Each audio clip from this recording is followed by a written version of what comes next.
Mary Jane Nielsen from South Naknek. I was born in Sevenoski, the new Sevenoski, not the old that's in Katmai National Park. I started college when I was 17, but I dropped out and raised a family. And finally in '74, I went back to the rural college in Dillingham when my husband and I were both working over there for the regional corporations. I have 3 children.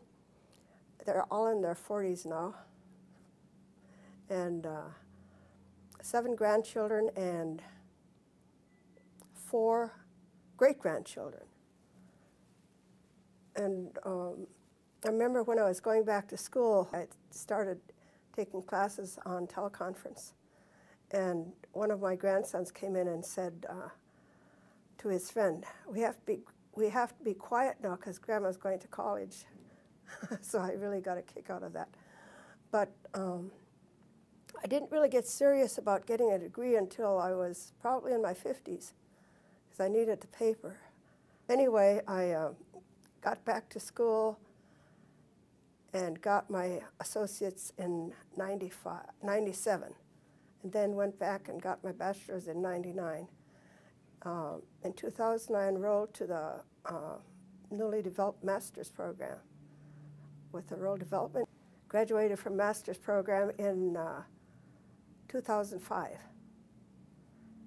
And here I am working on my PhD. So academia is very exciting to me because there's a excitement to it. It's intriguing because of the just gathering new knowledge, and things change so much, it's almost a necessity during these times. By then I was pretty dedicated because of my mounting age, and I set goals for myself. I wanted my master's before I was 60. So, just made it. I think I was 59 and 11 months when I got my master's. So I was very happy when the PhD program came. It was something I'd always waited for, because with this program we can take distance delivery and work and whatever else you're doing, and then you take a year on a campus, or a semester, I believe. As little as a semester, but I think preferably a year on campus before you get your PhD. So this time I'm not rushing through it. This time I'm going to enjoy it. Well, when I first heard about it, I was living in South Naknek with my husband. It was probably around '68 or so, and he was heavily involved in the regional as well as the village council, and I just worked for the council then, but we're both delegates to the convention in 1970, and that was a very exciting time because, for one thing, the AFN convention was held in Carpenter's Hall in Anchorage, and it's now, when you look at it, it's so small, and you wonder how everybody fit in there. But it worked at that time. And there I heard very impressive speakers from different regions. And of course, there was Joe Pixun, who said something that sort of shocked me, but it was just how he spoke. He said, "I have been reduced to speaking English." And he went on to say some other things, and he was a very good speaker. The other speaker I really remember is Etuk, or Charlie Edwardson, because at that time he had a stuttering problem, but when he got up there, he just threw his head back and concentrated and let forth with all these exceptionally bright things, I thought. And I was there in 1971 as well, when the INCSA was passed.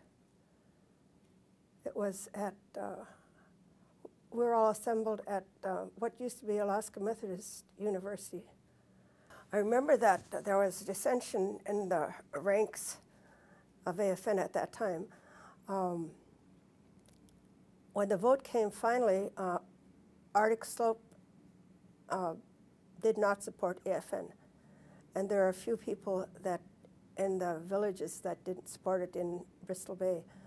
But then majority rules and it was passed. But when Nixon came on, and we had heard that he had already signed it later, but when he came on to announce it, this is where everybody has a different perception, because some people say everybody cheered, and I remember total silence for a while, and I think people were very, were wondering how this was going to work, and didn't agree with some of the aspects of INCSA at that time, especially the part about the subsistence. It was a part where indigenous people had to give up all their rights to the wildlife. Or anyway, that was one of the things that really bothered us for a long time. So that was my impression of the signing. The thing I remember about that mostly is that all of a sudden, people that wouldn't speak to us or acknowledge us were becoming our best buddies, so to speak. But I remember my brother saying to one of the superintendents that showed up, "You're the guy that used to chase me off the dock," when he was a child. I thought that was funny. Well, to me, the implementation of it, mandated by INCSA, was a little exciting and a little frightening, because all of a sudden we had to make this work. I remember that Bristol Bay Native Corporation had Harvey Samuelson and Herman Schroeder, who went to Washington on their own with their own dime, and were hardly reimbursed. They were reimbursed, but not as much as they put in, not as much as we paid the lawyers. People thought they were going to get rich. I remember my husband, Donald William Johnson, and Ted Anguson were going around implementing the act. And they got to one village, and one of the villagers came in and said, "Where's the money?" And they said they didn't have any. And some of the people walked out. But they went around to every village in the region, Bristol Bay region, several times. First for explaining the withdrawal areas for the villages, and then incorporating. They went back to incorporate. The first South Naknek was called Kinuyung Limited, and Port Haydn was called Meshik Incorporated. And those were the very two to merge. For us, it was a really good thing, because the villages were small, and those two really trusted each other.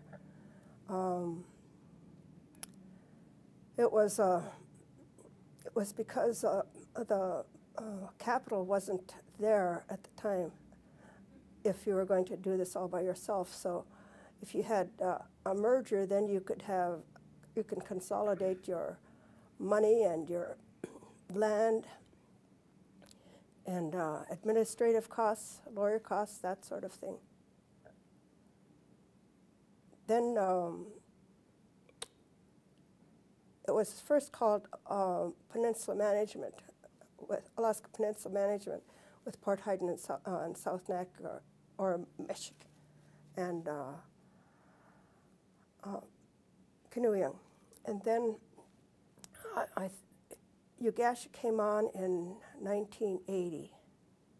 In 1981, I think it was Cocknock and New Helen merged at the same time. After that, there's 5 villages, and they have a consolidation of about 400,000 acres of land.